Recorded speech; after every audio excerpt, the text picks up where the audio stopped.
What is up, guys? It's Cal, and this has been a pretty exciting week in WoW. The most exciting in a while, at least. By looking at the title, I'm sure you've all heard the news regarding Classic WoW, but in case you haven't, it's being released on August 27th. Well, August 26th for the US, but then the 27th everywhere else, because it will be a global release. There's a map on the screen now of the times it will be available by, so make sure to check your time zone, but there's some more information about it.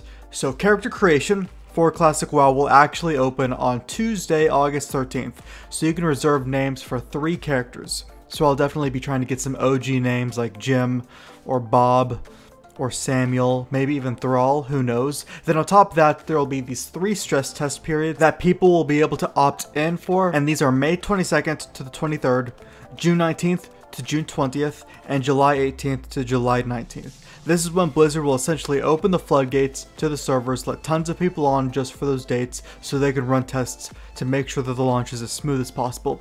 They won't have a ton of people on at the same time in the same area and crash the servers so they won't crash them come August 26th and 27th. Speaking of opt-in, the beta for WoW Classic came out on May 15th and ya boy here did not get an invite, which is completely fine.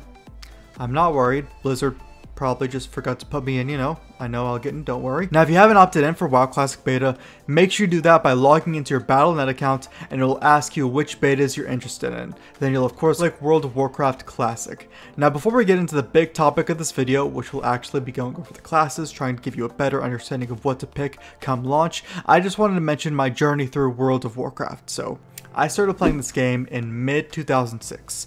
This was during vanilla, of course, but it was after Burning Crusade was announced to be the first expansion. Since Burning Crusade didn't come out till January of 2007, I remember I wanted to be a Tauren Druid, first off because I thought Tauren looked cool and I liked the whole idea of shape-shifting into animals, but my older brother wanted to be a Night Elf Hunter, and now I followed him with a lot of things, so because of that, I thought, okay, well, I'll be aligned at least. I didn't really want to pick a hunter because I never really played a hunter class in games. I would usually pick a brute type warrior class, so then I was leaning more towards being a Draenei paladin because I thought they looked cool. Paladins are a pretty broody class. I also really liked the look of their mount. I don't know, the giant elephant looked cool to me as a kid, but then I found out I was going to play before Burning Crusade came out, so I settled on a Night Elf Hunter, and if I had to go back, no, I wouldn't change my mind. I love playing my hunter. Anyways, let's take a look at some of these classes here. Now, the class race combinations are pretty sparse. It wasn't until Cataclysm when they made a lot more class race combinations.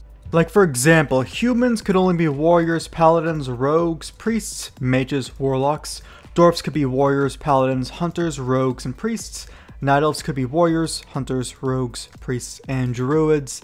Gnomes could be warriors, rogues, mages, and warlocks. And then for the horde, orcs could be warriors, hunters, rogues, shamans, and warlocks.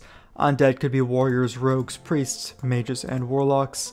Tauren could be warriors, hunters, shamans, druids, and then trolls could be warriors, hunters, rogues, priests, shamans, and mages. Now everyone has a different opinion on things, I understand that, so I'd like to hear your thoughts in the comments, but let's get started on these classes.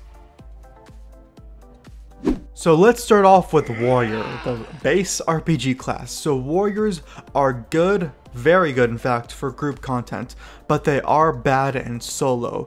So with that being said, they are very slow levelers. In fact, I would say they're one of the slowest levelers. So up until level 60, it is pretty rough, but once you hit 60, they are phenomenal. They're very good in raids, especially with tanking. They're one of the best tanks at holding threat, if not the best. So with that being said, Protection is a top tier tanks for raiding.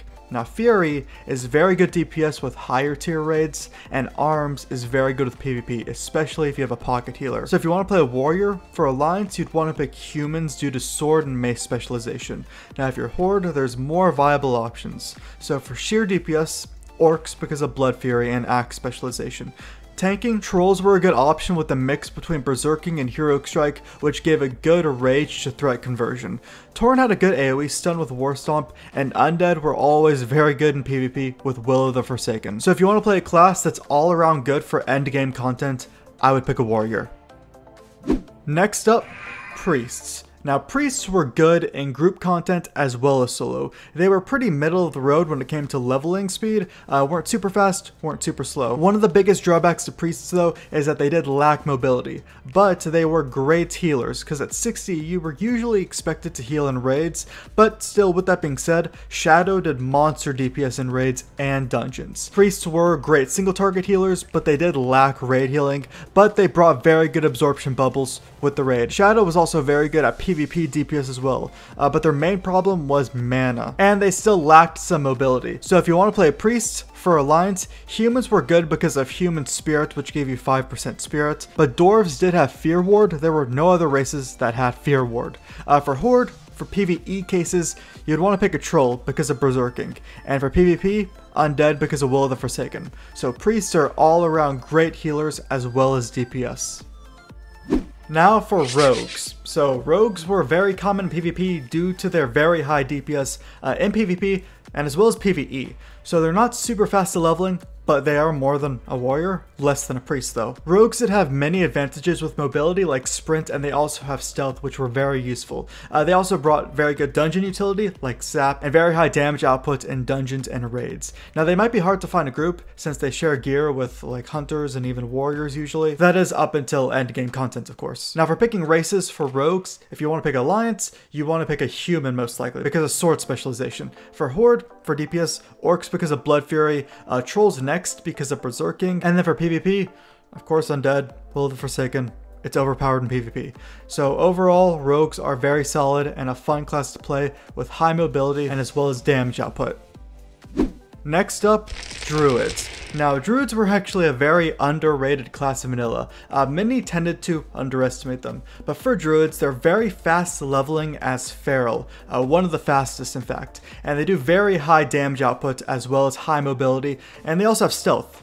So there's that. They're very useful healers at 60 and are usually asked to become healers, though Resto isn't the best healer, but they're very mana efficient. So they were reliable for long fights such as Nefarian from Blackwing Lair, or Four Horsemen from 40-Man Nax, or Nyxia. All of these were very long fights, sometimes upwards of like 30 minutes in vanilla. They were also very good raid healers. They're the only ones with a battle res, rebirth. I mean, warlocks do kind of have a battle res sort of thing, but we'll get to that later. They did struggle a bit with dungeon healing, however, because they didn't actually have a res. Rebirth was the only res that they had, and it did also require a reagent to use. Now, druids are phenomenal in PvP due to their mobility. They were usually the flag carriers in Warsong Gulch, and balance was alright, but you really won't be able to compete that well with a warlock or a mage. Feral was usually the better for DPS. Now as far as picking a race for druids, you only had two options, Night Elves for Alliance and Tauren for Horde. One thing about Night Elves Shadow Meld is using it with stealth made it even harder to see you, but it was cancelled upon moving. And Tauren did have the good AoE stun, War Stomp. So druids were a very good class of vanilla. They were very versatile with high mobility, so druids are a good class if you want to try a little of everything. So for this next class, hunters. Now hunters are the best class in the game, don't at me. Okay, it's not completely true. They're the fastest levelers, however, with Aspect of the Cheetah, which makes them move faster, and they are the best at soloing things. Now, they're needed for raids because of Trank Shot, which takes off an enrage effect from your target, but they aren't really in the top tier of damage for raiding.